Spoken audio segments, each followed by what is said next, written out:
এইকেইদিন ভিডিঅ' চিডিঅ' দিয়াই নাই, হয়তো কিছুমানে গম পাইছে আৰু কিছুমানে হয়তো পোৱা নাই।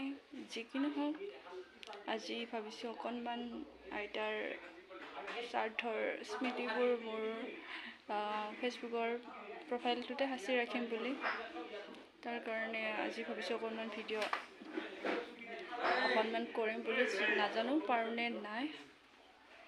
যি কি নহওক, এতিয়া মানুহ চানুহবোৰ অলপ আহি আছে।